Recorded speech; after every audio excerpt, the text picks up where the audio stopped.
Descentralização e ascensão do Ocidente. Uma análise do milagre europeu. Este artigo foi escrito por Bas Split, traduzido por Instituto Rothbard e narrado por Rafael Oliveira. A descentralização está há muito tempo na vanguarda das mentes dos austrolibertários. Hans Hermann Hoppe, por exemplo, apareceu na televisão austríaca este mês compartilhando seu sonho de uma Europa, aspas, que consiste em 1000 Liechtensteins, fecha aspas. Embora baseada principalmente no raciocínio econômico, essa agenda política surgiu, pelo menos em parte, de uma celebração da historiografia sobre o milagre europeu, que postula que o Ocidente enriqueceu devido à existência de milhares de entidades políticas concorrentes de diferentes tamanhos e formas na Europa pré-moderna. Desde que Ralph Reichel resumiu essa historiografia 30 anos atrás, a escola de pensamento do, aspas, milagre europeu avançou com vários graus de sucesso. Em 1994, Ralph Reichel escreveu um ensaio sobre a então emergente escola de pensamento do milagre europeu na história econômica. Os estudiosos dessa escola, argumentou Reichel, haviam finalmente repudiado o, aspas, materialismo histórico dos marxistas. Ao contrário de Karl Marx e seus seguidores, eles insistiam que a mudança tecnológica e o crescimento econômico eram o resultado de certas instituições legais, políticas e ideológicas, ou a, aspas, superestrutura, em termos marxistas, e não o contrário. Instituições como direitos de propriedade, contenção de impostos e liberalismo, por sua vez, surgiriam da anarquia política da Europa medieval. Embora culturalmente homogênea e economicamente integrada, a Europa durante séculos permaneceu uma colcha de retalhos de diferentes reinos, principados, cidades-estados e políticas eclesiásticas. Isso significava que a crescente classe média de comerciantes, artesãos e lojistas poderia levar seus negócios para outro lugar se os governantes usurpassem muito sua riqueza produtiva. Como resultado, as autoridades políticas competiram entre si para desenvolver uma atmosfera propícia à liberdade econômica. Como Eric Jones colocou em The European Miracle, de onde Reichel tirou o nome ao seu artigo, aspas, a descentralização política e a competição reduziram a pior arbitrariedade dos príncipes europeus. Havia muitas exceções, mas gradualmente elas se tornaram apenas isso, exceções. Enquanto isso, a liberdade de movimento entre os Estados-nação oferecia oportunidades para que as, aspas, melhores práticas se difundissem em muitas esferas, inclusive na econômica. O número de estados nunca se reduziu a um único império dominante, apesar das ambições de Carlos Magno, do Habsburgo Carlos V ou de Napoleão. Em muitos estados, um longo processo na história do pensamento econômico condicionou os governantes a ouvir os acadêmicos e outros sábios. Escritores dos séculos XVII e XVIII na Europa Central e Ocidental ousaram oferecer conselhos sobre como governar, alguns dos quais foram aceitos. Fecha aspas. A competição política, em última análise, é o que diferencia o Ocidente do resto. Os Carlos Magnos, Carlos V e Napoleões da Ásia foram bem-sucedidos em monopolizar o poder político, permitindo-lhes estabelecer economias de comando. O artigo de Reichel apareceu em um volume chamado The Collapse of Development Planning, editado por Peter J. Batke. A implosão da União Soviética, sem dúvida, deixou Reichel otimista de que a influência das ideologias de esquerda no campo da história econômica também entraria em colapso. No entanto, a abordagem institucional não chegou a dominar o campo. A ideia de que a ascensão do Ocidente é principalmente o resultado da exploração do trabalho ainda tem muito apoio no mundo acadêmico. Narrativas históricas que explicam a Revolução Industrial através do processo tecnológico inesperado ou fatores geográficos coincidentes também são abundantes. Além disso, os historiadores tentaram provar a eficiência das instituições antimercado pré-modernas, como as corporações de ofício e a servidão. Finalmente, ao Estado-nação ainda é atribuído um papel decisivo na ascensão econômica do Ocidente. Em seu Global Economic History, A Very Short Introduction, por exemplo, Robert C. Allen celebra o, aspas, modelo padrão para o desenvolvimento econômico liderado pelos Estados-nação europeus do século XIX e pelo governo dos Estados Unidos.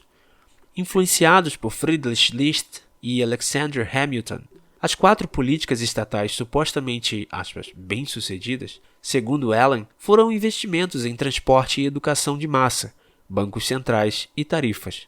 Ainda assim, poucos historiadores negariam que a competição política desempenhou um papel vital no milagre europeu.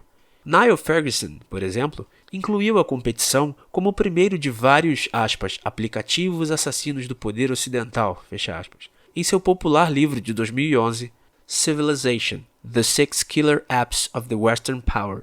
O problema é que, como a maioria dos historiadores não são libertários, eles não excluem, a priori, a possibilidade de que o Estado-nação possa criar riqueza. Portanto, quando a intervenção do governo e o crescimento econômico andam de mãos dadas, mesmo os institucionalistas tendem a concluir que o Estado, de alguma forma, desempenhou um papel contribuinte. É aqui que os insights da Escola Austríaca de Economia podem contribuir para a nossa compreensão da história. A teoria econômica, de acordo com Ludwig von Mises, é, aspas, a ferramenta indispensável para a compreensão da história econômica. A história econômica não pode provar nem refutar os ensinamentos da teoria econômica. Ao contrário, a teoria econômica que nos permite conceber os fatos econômicos do passado. Fecha aspas. Em suma, a economia nos permite separar o joio do trigo. Ela nos permite interpretar os fatos empíricos e concluir se A aconteceu por causa ou apesar de B. Assim como no mundo moderno, o Estado nunca esteve inteiramente ausente dos assuntos econômicos na Europa pré-moderna. Mesmo que a competição política muitas vezes induzisse um mínimo de laissez-faire, os Estados-nação também buscavam políticas mercantilistas, especialmente no início da Era Moderna. Essas práticas criaram interesses especiais, que poderiam levar à segmentação social, captura regulatória e à redução da inovação. O brilhantismo do sistema de Estados europeus é que, quando isso ocorre, o capital pode fluir facilmente para um local concorrente. O exemplo dos Países Baixos ilustra esse ponto. Uma longa tradição erudita, muito influenciada pelo historiador belga Henri Pirenne, é construída em torno da ascensão de uma poderosa classe média de comerciantes e empresários na Idade Média. Por volta da virada do milênio, a indústria de tecidos voltada para a exportação deu origem a uma variedade de cidades ricas na Flandres histórica, como Ypres, Lille, Ghent e Bruges. Essas cidades tornaram-se um refúgio para servos e mercadores e, à medida que as cidades cresciam em tamanho e poder, eram capazes de exigir cada vez mais liberdades políticas e direitos judiciais dos senhores feudais. À medida que o modelo foi emulado em Brabante e na Holanda, os governantes locais descobriram que era de seu interesse incentivar o comércio, pois as cidades mais ricas significavam mais receita tributária. Para atrair comerciantes estrangeiros, eles montaram feiras onde os comerciantes podiam transacionar mercadorias de todo o continente e além, e experimentar práticas de crédito comercial. Essas feiras temporárias acabaram dando lugar a cidades permanentes que, no final da Idade Média, se tornaram os principais centros de comércio de longa distância do continente, onde se reuniam comerciantes da Itália, Alemanha e outros lugares. 3 dessas cidades prósperas eram Bruges, Antuérpia e Amsterdã. Nessa ordem, essas foram as principais cidades comerciais do noroeste da Europa, do século XIII ao século XVIII. No entanto, seus períodos consecutivos de primazia econômica não foram pré-determinados. A presença de um grande contingente de comerciantes internacionais e a existência de uma variedade de cidades ligadas à mesma Interlândia combinaram-se para incentivar as cidades concorrentes e adaptar suas instituições para acomodar os comerciantes.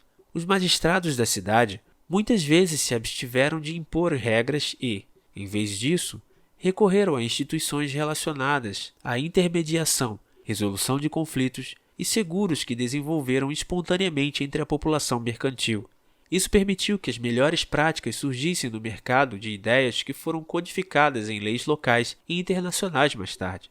Bruges e Antuérpia enriqueceram porque concederam privilégios especiais a mercadores de nações estrangeiras, ou seja, esses comerciantes estavam isentos das leis locais, e essa disposição criou um ambiente ideal para experimentação e adaptação institucional. Quando os acontecimentos políticos tornaram uma cidade menos atraente para fazer negócios, os comerciantes se mudavam para uma cidade concorrente, por exemplo, os mercadores transferiram suas operações de Bruges para Antuérpia no final do século XV e de Antuérpia para Amsterdã no final do século XVI.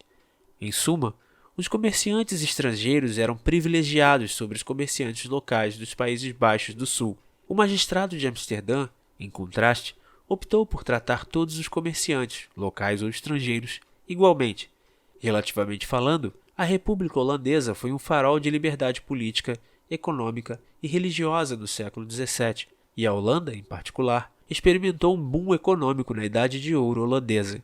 Como os comerciantes ricos estavam mais integrados ao tecido sociopolítico do que antes, em Antuérpia e Bruges, no entanto, era menos fácil para o capital fugir para os estados concorrentes quando o aumento da interferência das guildas e da política de finanças públicas imprudentes tornaram investimentos de capital na República Holandesa menos lucrativos no século XVIII.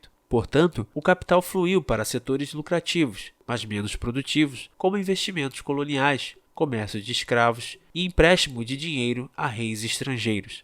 Isso acabou desacelerando o motor de crescimento econômico e permitiu que Londres ultrapassasse Amsterdã como a principal metrópole até o final do século.